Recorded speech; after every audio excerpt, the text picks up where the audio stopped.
सत्संग का अर्थ ही होता है कि हमारे अंतर में कुछ नयापन आए। वही घिसी पिटी बातें चलती रहें, उसका क्या मतलब? हम जी कहाँ रहे हैं, हम बैठे कहाँ हैं, हमारा धरातल पर व्यवहार कैसा है, इसका चिंतन करना चाहिए। भगवान का दर्शन करना, ब्रह्मा जी का दर्शन करो। यहाँ पुष्कर राज में अनेक देवी देवता विराजमान है, जाकर उनका दर्शन करो। आप करते हैं? कोई हो जो बहुत ऊंचे, हाँ, अपने को समझते हों, भले ही हों गड्ढे में, लेकिन उनकी मैं बात नहीं करता। किंतु तीर्थराज पुष्कर में स्नान करके किसे आनंद नहीं आता? कुछ लगता है कि नहीं? अरे नहाते तो आप रोज हैं, नहाते कि नहीं नहाते? उस स्नान में और पुष्कर जी में जाकर स्नान करना, गंगा जी में जाकर स्नान करना क्या है? आकृतियां तो आप अपने आंखों से देखते ही हो, लेकिन जब आप मंदिर में जाकर के किसी विग्रह का दर्शन करते हो, उस समय कुछ आपको नया लगता है कि नहीं? क्या है क्या? ये आकृतियां चलती फिरती हैं, उस आकृति में स्थिरता है। ये आकृतियां बोलती हुई दिखाई पड़ती हैं, वहां वो मौन खड़े हुए हैं।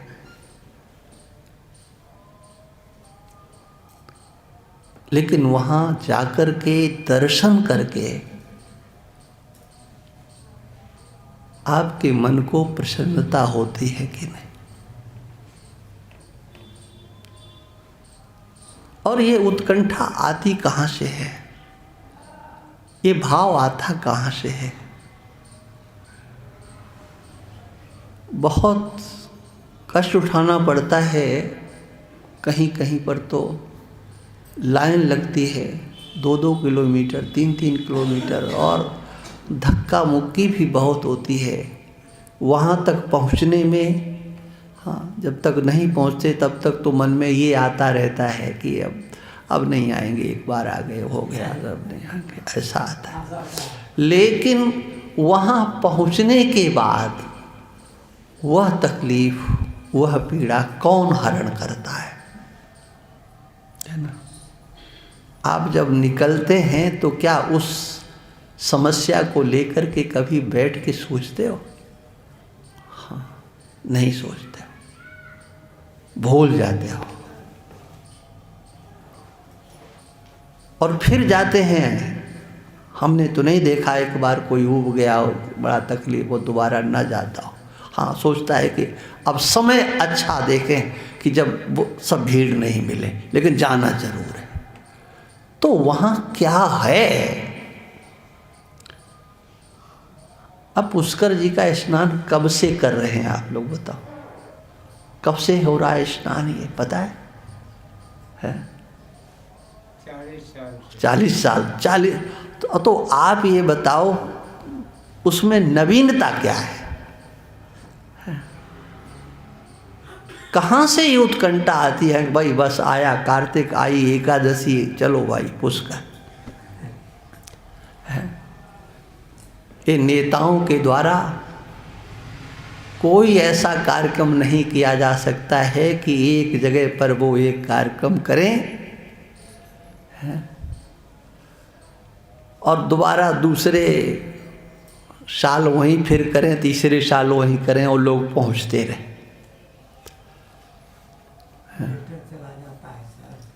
कौन लेकर के वहाँ तक आ रहा है? कैसी संस्कृति कैसी सभ्यता, कैसा ये सनातन धर्म, इसमें किसी को निमंत्रण नहीं दिया जाता।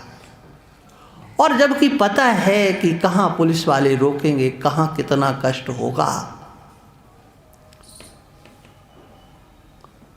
ये मैं इसलिए कह रहा हूँ कि अंतर में कुछ नया प्राप्त करने की,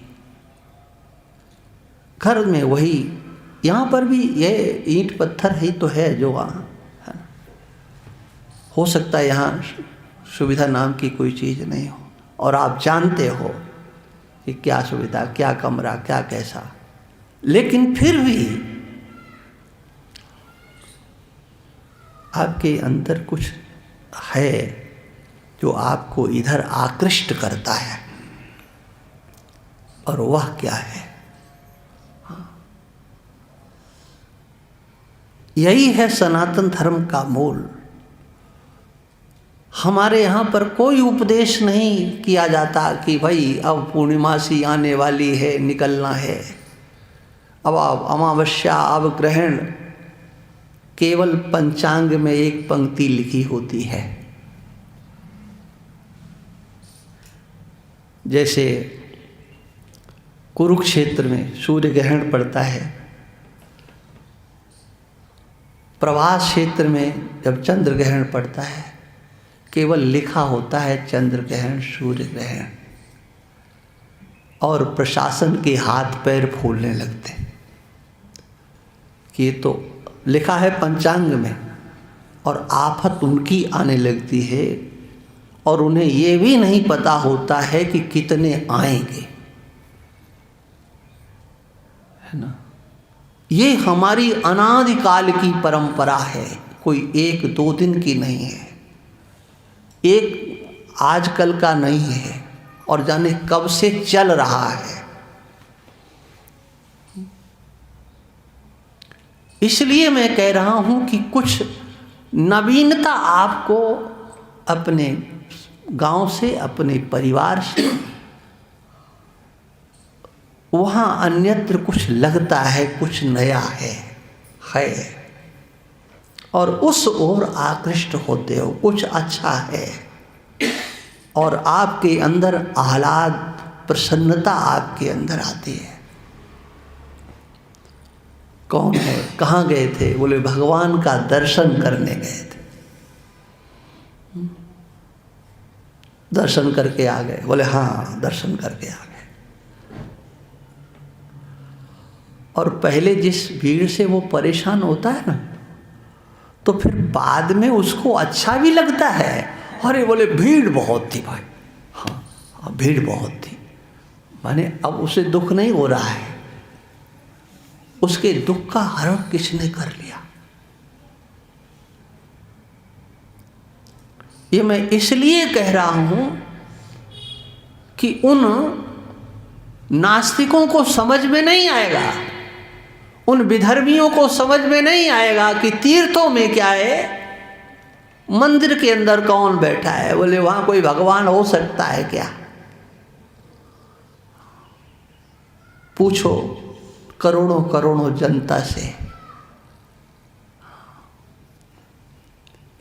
और इसका उसको लेकर के जो समाज में प्रदूषण फैला, वो किसी ने भी फैलाया हो, वो प्रदूषण, हाँ, उनकी भले ही दुकानें चल रही हों, लेकिन उन्होंने समाज का, व्यक्तियों का शोषण किया है इस सनातनी परंपरा से दूर हट करके। हम तो निर्गुण निराकार के उपासक हैं, हम तो उसे मानते हैं। किसे मानते हो? हाँ, जिसकी कोई आकृति नहीं है, है? कैसे मानते हो भाई? जिसकी आकृति नहीं है कैसे मानते हो? जिसमें कोई गुण नहीं है उसे कैसे मानते हो?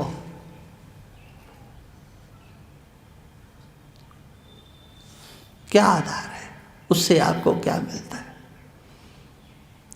हाँ, उसकी आकृति नहीं मानते, लेकिन हमारी फोटो जरूर खींचो, क्योंकि हम गुरुदेव भगवान हैं, हम गुरु जी हैं। आया समझ में कि नहीं? उसकी आकृति तो नहीं है, लेकिन हमारी तो है ना। ये भी एक गुरुडम प्रणाली चली है, गुरुडम प्रणाली हमारे देश में। बोले कुछ नहीं, सब गुरु गुरु गुरु गुरु गुरु।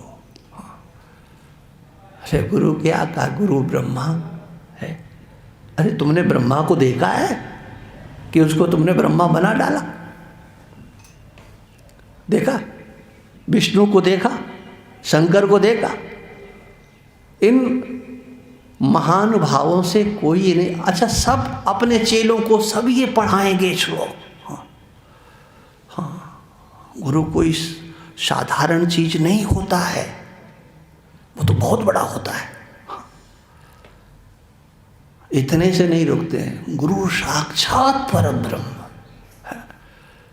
उन्हें आंखों से दिखाई पड़ने वाला, यही तो साक्षात ब्रह्म है। बस ब्रह्म के लिए कहाँ जाओगे? हाँ, ये क्या है?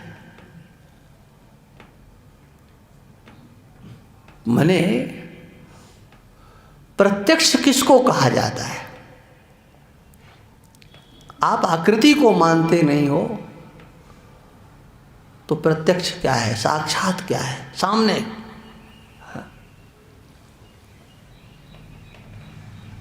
ब्रह्मा तो है नहीं, विष्णु तो है नहीं, आप आकृति को मानते नहीं हो और तुलना उसी से करते हो।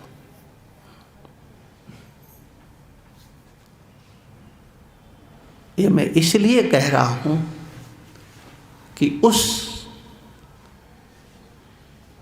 परब्रह्म तत्व को समझने की चेष्टा करो।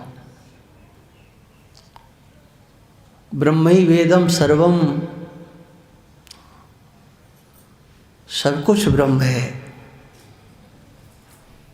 ब्रह्म के सिवा कुछ नहीं है, वो सर्वत्र है। तो वो छोटी सी मंदिर की आकृति से वो बाहर है क्या? और है तो बताओ कितनी दूर? बोले उसे डर लगता है, वो उधर नहीं जाता है।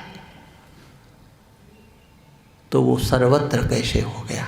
सब जगह कैसे हो गया?